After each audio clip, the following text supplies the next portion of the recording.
नमस्कार दोस्तों, स्वागत है आप सभी का मेरे YouTube चैनल माइके मिन में। तो दोस्तों, इस वीडियो में आप सभी को BLIS 221 के बुक 1 का जो इम्पोर्टेंट टॉपिक्स हैं वो मैं डिस्कस करने वाला हूं, जैसे कि 5 लॉ ऑफ लाइब्रेरी साइंस। इससे पहले मैंने एक और लेक्चर डाल दिया है, अगर आपने वो देखा नहीं है तो आप ऊपर आई बटन पे क्लिक करके उस लेक्चर को पहले देख लें, ये उसके कॉन्टिन्यूएशन में है। तो इसमें पूरा डिटेल में बताऊंगा जो बाकी के लॉ बचे हुए हैं। तो चलिए फिर वीडियो को शुरू करते हैं।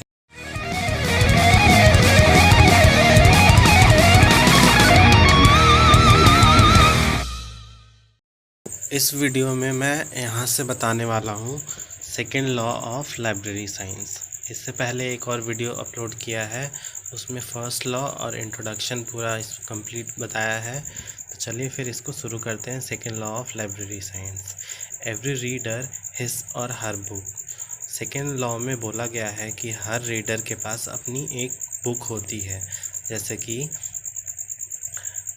हर रीडर का अलग अलग अपना नीड होता है। कोई साइंस पढ़ता है, कोई अलग लेवल की पढ़ाई करता है, तो उसके लिए उसको हर तरीके की उसकी बुक की नीड अलग होती है। तो इसी में ये बताया गया है कि जो रीडर होते हैं उनके अलग अलग जो नीड होती है। और चलिए इसके इम्प्लीकेशन पढ़ लेते हैं, क्योंकि ये सबसे ज़्यादा इम्पॉर्टेंट है यहाँ पे। This law has many important implication for the library. The fundamental issue its relevant tension between the cost of material and the basic right of all person to have access material they need. In providing a library for the use of book, one must be meaningful of the fact that since no one individual or library can acquire all the books।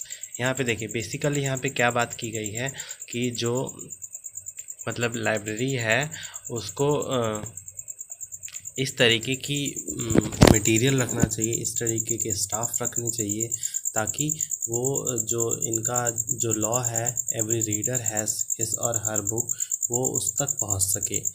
ठीक है, तो यहाँ पे basically क्या दो point यहाँ पे बोला गया है। चलिए पहले में कोई डिस्कस कर लेते हैं। ऑब्लिगेशन यहाँ पे कुछ बताया गया है कि ये स्टेट की रिस्पॉन्सिबिलिटी होती है कि वो अपने स्टेट में मेंटेन करे लाइब्रेरी को, एक अच्छी लाइब्रेरी हो उसके स्टेट में। यहाँ पे यही बोला गया है, it must be emphasis that it is obligation on the part of the state to develop and organise a library system capable of providing adequate library services to all the people. मतलब ये state की responsibility होती है कि वो अपने लोगों को अच्छी लाइब्रेरी प्रोवाइड करे, मतलब एक अच्छा लाइब्रेरी मेंटेन करके रखे, ताकि जो लोग हैं उन तक उनके नीड की बुक्स पहुंच सके। एक अच्छी सी स्टाफ मेंटेन करना, एक अच्छे सा लाइब्रेरी मेंटेन करना, ये स्टेट की रिस्पॉन्सिबिलिटी होती है। स्टेट मतलब यहाँ पे जो जैसे इंडिया है, इंडिया में जितनी भी स्टेट है ये उनकी रिस्पॉन्सिबिलिटी होती है, और सेंट्रल लेवल पे सेंट्रल गवर्नमेंट की रिस्पॉन्सिबिलिटी होती है। ठीक है, चलिए एक दो लाइन इसमें और पढ़ देता हूँ आपके लिए।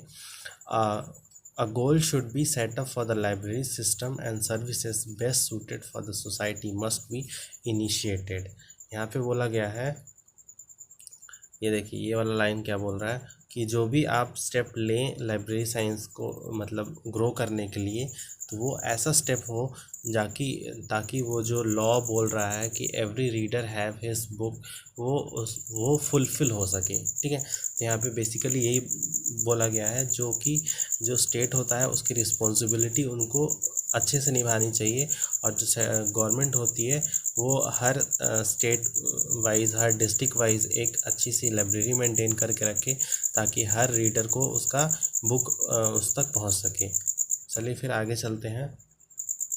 देखिए दूसरे वाले में क्या बोला है कि obligation of the library authority. अब ये लाइब्रेरी अथॉरिटी की भी रिस्पॉन्सिबिलिटी यहाँ पे बता रहे हैं। The second law emphasis the fact that it is obligatory on the parts of the library authority to accept responsibility in respect of book selection and provision of suitable staff। यहाँ पे बोल रहा है कि हर, देखिए इस वाले लाइन में मतलब बेसिकली ये बता रहे हैं कि जो लाइब्रेरी के मैनेजमेंट होते हैं, जो बुक सलेक्शन करते हैं, उनकी ये रिस्पॉन्सिबिलिटी होती है कि वो अच्छे से बुक मेंटेन करके रखें। मतलब कि हर लाइब्रेरी के पास इतना फंड नहीं होता कि वो हर बुक को एक लाइब्रेरी में रख सके, और ना ही इतना उनके पास स्पेस होता है। तो उनको मतलब एक ऐसे सिस्टम मतलब बनाना चाहिए ताकि वो हर बुक को तो ना सही, बट हाँ जो उनके रीडर्स के नीड है उस तरीके के बुक को वो अपने लाइब्रेरी में रख सकें। मतलब उनको चॉइस करना होगा कि कौन सी बुक बहुत इम्पॉर्टेंट है, कौन सी बुक उनके रीडर्स के लिए ज़रूरी है और वो डिमांड करते हैं। तो ये सारी इनकी रिस्पॉन्सिबिलिटी है लाइब्रेरी अथॉरिटीज़ की। फिर उसके बाद यहाँ पे बोला गया है the second laws implies that an adequate and a competent staff team of staff is essentially to provide every reader his or her book. यहाँ पे ये भी बोला गया है, पहले तो यहाँ पे बोल रहे हैं कि जो स्टाफ है उनको, जो मैनेजमेंट अथॉरिटी है उनको बुक सेलेक्शन का मतलब अच्छे से नॉलेज होना चाहिए, वो अच्छी सी मतलब बुक सेलेक्ट करके रखें। दूसरी बात बोल रहे हैं कि जो इनके पास स्टाफ होना चाहिए वो अच्छा एसेंशियली मतलब बहुत इफ़ेक्टिव होना चाहिए, ताकि वो जो रीडर है उसका टाइम बचाए और उनको टाइम पर जो उनको बुक चाहिए वो उनको बुक प्रोवाइड करे। अगर नहीं है तो रेफरेंस सर्विस भी उनको दे, या फिर उनको टाइम दे कि हम दूसरे जगह से आपके लिए मंगा देंगे, ऐसे करके, ताकि जो रीडर है उसको इंटरेस्ट बना रहे। यहाँ पे ये देखिए, यहीं पे यहाँ पे यही बात किया गया है, reference service gain its legitimacy and it is purpose for the second law. मतलब अगर आपके पास वो बुक नहीं है तो आप उनको रेफरेंस सर्विस दें कि हम आपके लिए बुक ला देंगे, या फिर आप किसी और लाइब्रेरी का आप उनको मतलब एडवाइस करें कि ये इस लाइब्रेरी में ये वाली बुक है। अगर आपके लाइब्रेरी में वो बुक नहीं है तो ये सारी स्किल आपके जो स्टाफ मेंबर है उनके अंदर होनी चाहिए कि कैसे मतलब अपने जो रीडर है उसको रिटेन करना है। उसके नीचे देखिए है the reader also has certain responsibility. अब यहाँ पे रीडर्स की भी रिस्पॉन्सिबिलिटी की बात की गई है कि by the second law it particularly wants the reader adhere to the rules of the library in respect of loan and use of the book। मतलब अगर कुछ स्पेसिफिक टाइम पीरियड होना चाहिए जिसमें वो, अगर आपने कोई बुक ली है तो उसको रिटर्न करें। अगर आप उसको रिटर्न नहीं कर रहे हैं तो उसके लिए कुछ मतलब पेनल्टी भी लगनी चाहिए, ताकि आप, अगर मान लीजिए आप कोई बुक लेके बैठ गए हैं अपने घर पे और उसका कोई और रीडर मतलब वो पढ़ना चाहता है तो वो बुक उस तक नहीं पहुंच पा रही है, ये भी एक मतलब जो लॉ है इस लॉ को फुलफ़िल नहीं करता है कि आपकी भी रिस्पॉन्सिबिलिटी होती है कि अगर आपने वो बुक ली है तो उसको टाइम पर वापस कर दे। ठीक है, चलिए अब नीचे चलते हैं।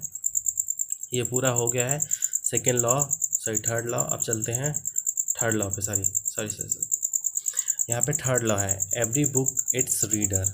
अब यहाँ पे है every books its reader the approach of this law is oriented toward the book. यहाँ पे बुक के ऊपर मेन फोकस है। As per the law every book in a library should have a chance of finding its appropriate reader and the use of him. In other words, advised under the circumstances, the mission of any library is to build a well organized collection of resources। यहाँ पे basically क्या बात की गई है कि जो book है वो खुद तो रीडर्स के पास नहीं पहुंच पाएगा, पर अगर लाइब्रेरियन जो है, लाइब्रेरी जो स्टाफ है, वो ऐसा एटमॉस्फेयर वहाँ पे बना दें ताकि जो रीडर है खुद उस बुक तक पहुंच जाए और वो बुक उसको मिल जाए और उसको वो रीड करे। तो यहाँ पे बेसिकली यही बात की गई है, इस पूरे पैरा में यही बात की गई है। यहाँ पे एक बहुत इम्पॉर्टेंट बात किया है, मैं आपको बता देता हूँ। यहाँ पे the adoption of open access system for the library imposes certain responsibility on the application of the part of the staff as well as the reader. जो ओपन बुक स्टाफ जो होता है ना एक्सेस सिस्टम, ये adopt करना चाहिए librarian को, library के मैनेजमेंट को, ताकि मान लीजिए अगर कोई आपके पास आ रहा है रीडर, तो अगर आप उसके पास ओपन एक्सेस नहीं है तो वो किसी से कंसल्ट करके आएगा कि ये बुक कौन सी बुक उसको पढ़नी चाहिए या कौन सी बुक उसके लिए है। यहाँ पे ओपन बुक सर्विस से क्या होता है, सिस्टम से क्या होता है, एक्सेस सिस्टम से क्या होता है, जो रीडर होता है वो बुक तक पहुँच जाता है। मतलब अगर आपने पूरा शेल्फ लगा रखा है और उसको मतलब एक्सेस मिलता है कि वो खुद जाके बुक को फाइंड आउट करे, जैसे बड़े बड़े लाइब्रेरीज़ में होता है, तो क्या होगा, बहुत ज़्यादा चांसेस होगा कि जो बुक है उस वहाँ पे आपने जो लगा रखी है उन हर बुक को ओपन चांस होगा और प्रोबेबिलिटी होगी कि वो रीडर तक पहुँच जाए। तो यहाँ पे पूरे इस पैरा में यही बात की है कि आपको ओपन एक्सेसिबिलिटी सिस्टम यहाँ पे रखना चाहिए, ताकि रीडर जो है वो खुद ही अपने बुक तक पहुँच जाए। और उसके नीचे क्या बोला है, readers on their part should conduct themselves with a sense of responsibility. यहाँ पे रीडर्स की भी रिस्पॉन्सिबिलिटी यहाँ पे बता रहे हैं। They should not try to replace the book they have taken. यहाँ पे एक आउटकम एक तरह से है कि मान लीजिए अगर ओपन एक्सेस है तो उसके कुछ ड्रॉबैक भी होता है और कुछ उसके एडवांटेज और डिसएडवांटेज भी होते हैं। अगर एडवांटेज है कि बुक मतलब वो अगर ओपन एक्सेस आप दे रहे हैं तो बुक के पास वो खुद ही पहुंच जा रहे हैं और बुक को मतलब पूरा चांस होता है कि वो वहाँ तक उसको रीड करें।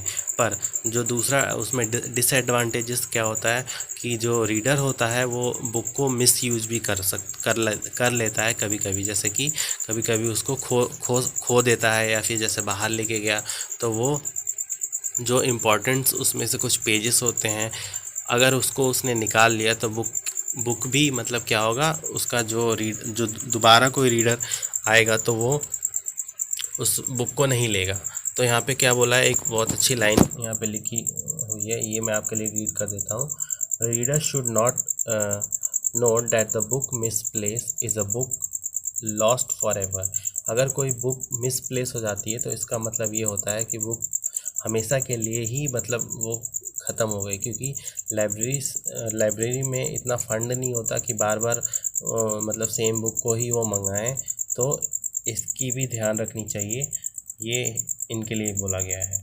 The third law also advocate a maintenance of well-designed library catalogs with effective cross reference and added entries meeting the difference. अब यहाँ पे बोल रहा है कि जो लाइब्रेरीज होती हैं उनको एक अच्छा सा वेल डिफाइन लाइब्रेरी कैटलॉग भी बना के रखना चाहिए, ताकि क्या है कि इसमें से उनको मतलब हेल्प हो सके, जो भी रीडर आए या फिर जो भी टीचर स्टूडेंट या कोई भी आ रहा है वहाँ पे, तो उसको यहाँ से रेफरेंस सर्विस से भी उनको हेल्प मिल जाए।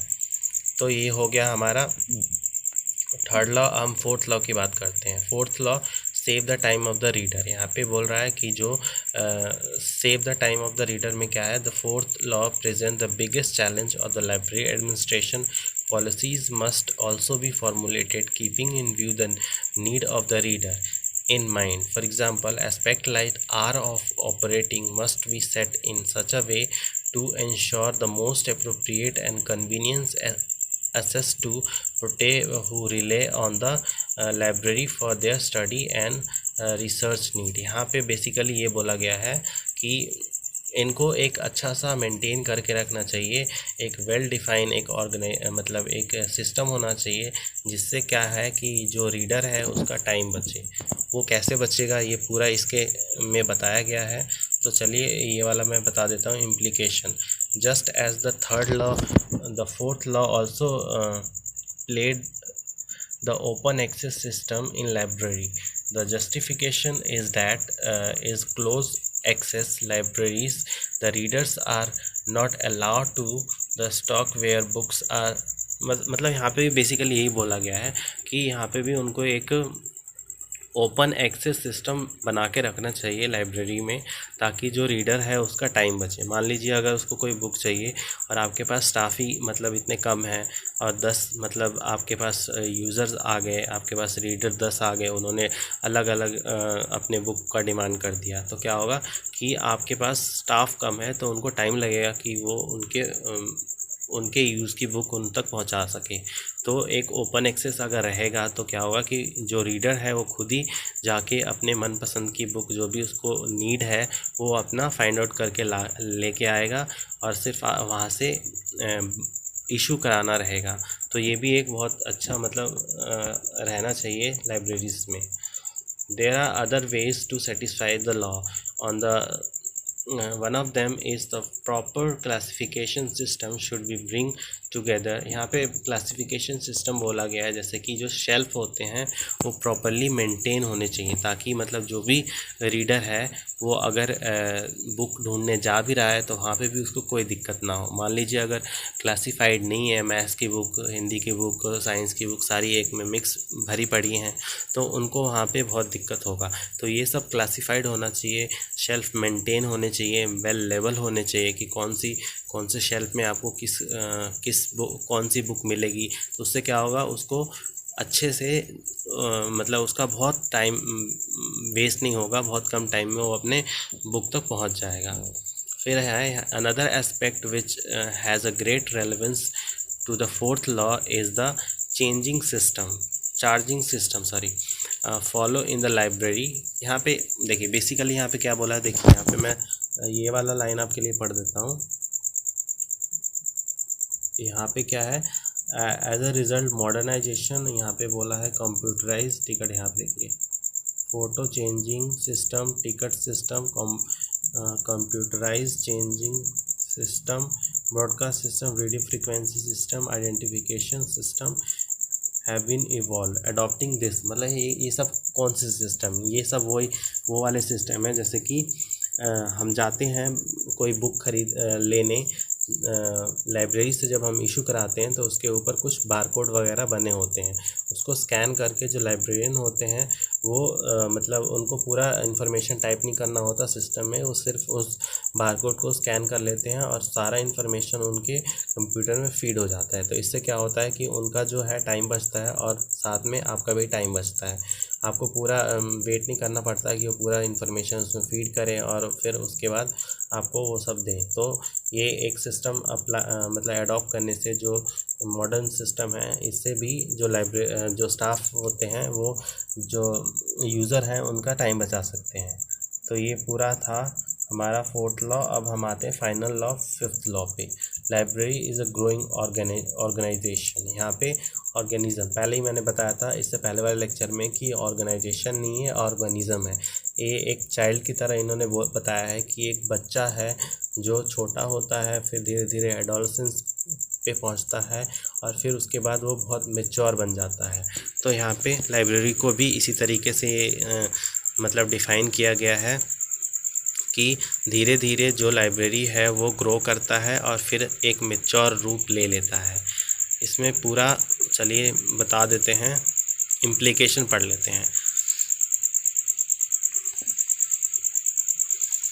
बुक स्टॉक, यहाँ पे इम्प्लीकेशन में सबसे पहला है जो बुक स्टॉक। पहले चलिए यहाँ ये पढ़ देता हूँ आपके लिए। Let us try to analyse this implication and try to understand the guidance we can derive from the fifth law is solving the problem presented by the dynamic growth associated with the library. यहाँ पे है कि book का उनके पास अच्छा खासा stock होता है, जैसे कि आपके जैसे एक लाइब्रेरी है तो उसमें अच्छा खासा बुक होना चाहिए और ताकि जो भी रीडर आए उसको वो वहाँ से अपने बुक लेके जाएं, ठीक है।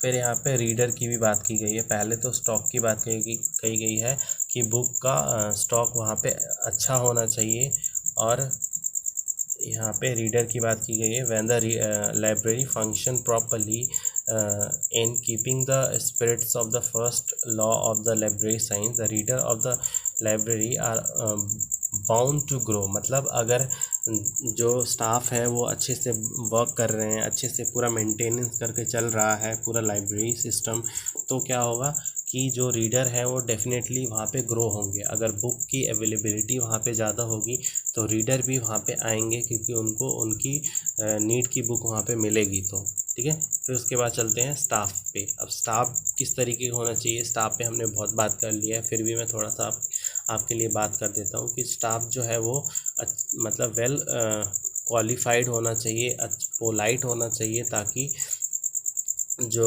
लाइब्रेरी है उसका एनवायरनमेंट अच्छा सा बना रहे, और जो भी मतलब उसकी क्वालिफ़िकेशन भी काफ़ी अच्छी होनी चाहिए, स्किलफुल होना चाहिए, ताकि जो रीडर आ रहा है उसको वो हेल्प कर सके और उसकी नीड की उसकी बुक उस तक पहुंचा सके। फिर इसमें है क्लासिफिकेशन एंड द कैटलॉग्स। यहाँ पे क्लासिफिकेशन और कैटलॉग से क्या यहाँ पे है कि अगर जो बुक जितनी भी है लाइब्रेरी में वो वेल क्लासिफाइड हो और कैटलॉग्स उसके मेंटेन हो, तो with in a fraction of time जो भी स्टाफ मेंबर हैं या फिर जो भी लाइब्रेरी के अंदर जो आ रहे हैं जो यूज़र, उनको भी मतलब टाइम ना लगे कि वो अपने बुक तक वो पहुंच सकें। तो ये सारी बात यहाँ पे की गई है। फिर उसके बाद है लास्ट है यहाँ पे रीडिंग ऑफ बुक। अब रीडिंग ऑफ बुक क्या होता है, ये बेसिकली ये जो है रीडिंग ऑफ बुक ये आ जाता है आपके शॉर्ट नोट में, कई बार ये देखा है मैंने। तो यहाँ पे है द डेवलपमेंट प्लान फॉर, यहाँ पे बेसिकली बताया गया है कि जो भी मतलब बुक होता है कुछ टाइम पीरियड के बाद वो आउटडेटेड हो जाता है। आउटडेटेड मतलब कि उसकी ज़रूरत नहीं होती, बहुत ही मतलब अगर आपके पास वो आप बुक लेके आ गए हैं लाइब्रेरी में जो जिसके कोई यूज़र ही नहीं है, जो कोई पढ़ना ही नहीं चाहता, तो ऐसी बुक, या फिर कोई ऐसी बुक है बहुत पुरानी बुक हो गई है, वो उसमें से कुछ पेजेस गायब हो गए हैं या फिर कुछ भी मतलब हो गया है, डैमेज हो गया है, तो उन सबको वीड करना, मतलब उनमें से पूरी उनको छांट के निकालना और जो न्यू बुक है उनको वहाँ पे ऐड करना, ताकि जो भी मतलब लाइब्रेरी का जो बुक सिस्टम है वो अच्छे से मेंटेन रहे। तो ये पूरा हमने बता दिया है, ये 5 लॉ जितने भी थे इस वीडियो में। आने वाले कुछ वीडियोस में मैं और भी इम्पोर्टेंट जो भी टॉपिक है जो एग्ज़ाम में आए हुए हैं वो बताऊंगा, और क्वेश्चन पेपर है जो प्रीवियस ईयर के जो कुछ 2-4 साल के जो पेपर है वो भी मैं आप लोगों के लिए बता दूँगा। आशा करता हूँ आज का लेक्चर आपको अच्छा लगा होगा। अगर आपको फिर भी कोई डाउट है या फिर आप किसी और टॉपिक पे लाइब्रेरी साइंस से रिलेटेड वीडियो बनवाना चाहते हैं तो आप कमेंट बॉक्स में लिख दें। और अगर आप हमारे चैनल पे नए हैं तो चैनल को सब्सक्राइब करना ना भूलें और अपने दोस्तों में ज़रूर शेयर करें। धन्यवाद।